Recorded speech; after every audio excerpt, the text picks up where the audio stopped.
So I think if you're a person out there and you want to have relationships with people that are uber successful, then you have to first ask yourself, do I add value, or can I add value to this other person? Right?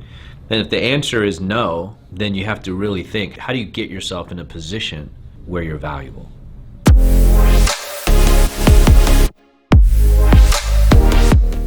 So somebody called me recently and they were just like, hey, how's it going? How are you doing? Hope all is well. I wanted to tell you about what's going on with me and blah, blah, blah, blah, blah, right? And I was just like, okay, but that's about you.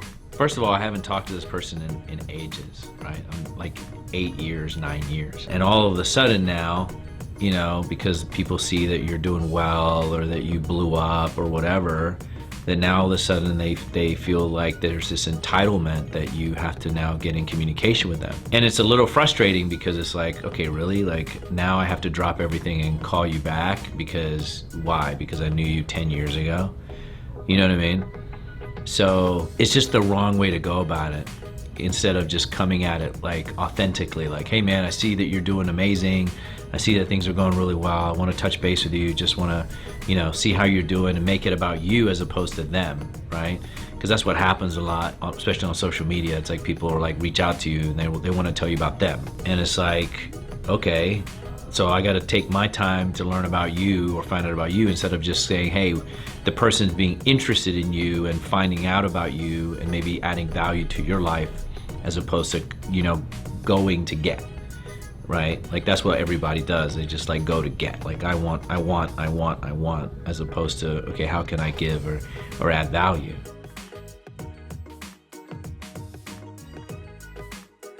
So like I'll give you a perfect personal example. So I have some friends now that I consider very close friends, but I'd say about maybe 7-8 years ago, they weren't as close of friends and I knew of them and they knew of me. And they were a lot more successful than I was. And these were people that I aspired to be like, wow, I wish I could get to that person's level, right? But I personally didn't reach out to these people as much in the beginning because I felt like I needed to prove myself first. And that was a natural thing in me that I didn't want to call this person and just ask and get, right? Instead, I wanted to get myself in a position where I was able to add value in some degree to this other person. So when I started Black Zone 2012, you know, I'm just grinding every day and I was a nobody. I was just a guy that had a small business, had 3 or 4 employees, and I was getting up every morning, going to work and just grinding and grinding and grinding. And I didn't really have much to show for it. So, you know, 2012, 13, 14, 15, 16, 17, grinding, finally getting to a point where I'm like starting to gain a lot of momentum. Then at that point, I started to get more attention from people because I think people started to see that I was not going away or I wasn't a one-hit wonder and that I was gonna make something out of myself and become somebody in my industry, right?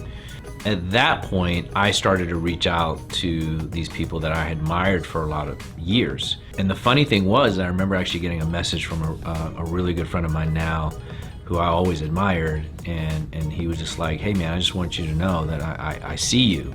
Like, I see what you're doing. And that was like very validating because it just kind of illustrated that people are paying attention to you. Even if you think they're not, they are paying attention to what you're doing. And for me, it was like, wow, like this person was actually paying attention to what I was doing. Even though in my eyes, I was a nobody. You know, I was like a hidden gem in a garage somewhere, waiting to kind of have my moment. So when that started to change for me, I started to then become a lot more confident in that I could bring value to somebody else. And I think that was the differentiator for me, was like, okay, I can provide value to this other person. And if I can do that, then I feel valuable, right? Because if you don't feel like you can provide value to somebody else, then you feel unvaluable, and that's not a good feeling. So at that point, it really started to turn for me, and what I really started to realize more and more was that I needed to provide value to my friends to have a better circle. So everybody that I have in my circle today, like I feel like I add value to their lives in some way. Like I feel like I make their lives better in some degree. And if I don't make their lives better to some degree, then I'm probably not in their lives, right? So I think if you're a person out there and you want to have relationships with people that are uber successful, then you have to first ask yourself, do I add value, or can I add value to this other person, right? Then if the answer is no, then you have to really think, how do you get yourself in a position where you're valuable? Just being somebody that's consistent and showing value and support through support and encouragement is valuable, right? There's not a lot of people today that are valuable. Like I have people that follow me on social media that I've known for probably 8 years, 9 years, and they don't like or comment or anything, right? And those are the haters, to be honest. Those are the haters, because if you really liked or admired a person, you'd comment, you'd show some sort of admiration or something, particularly if you were a friend, right? I flew back from New York recently, about 2 weeks ago, and I had a friend of mine was in New York, and I was like, hey, just hop on the plane with me, and we can go down together. And he came down with me on the plane, and we had a conversation that really helped move the trajectory about where I was going in terms of creating $1 billion worth of wealth. Just like that.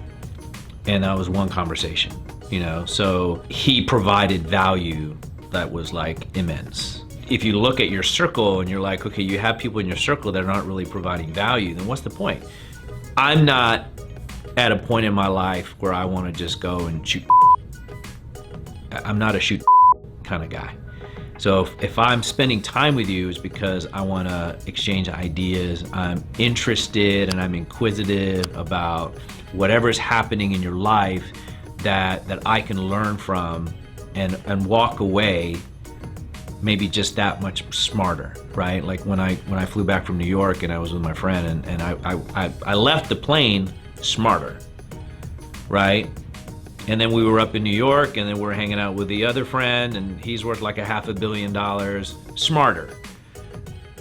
Like smarter, like we just had pizza and dinner, and it was like, I was so much smarter. Like, oh my God, now I know how to buy a plane for free. So to me, that's what it's about, right? So when my wife was like, oh, do you want to have dinner and blah, blah, blah, blah, blah.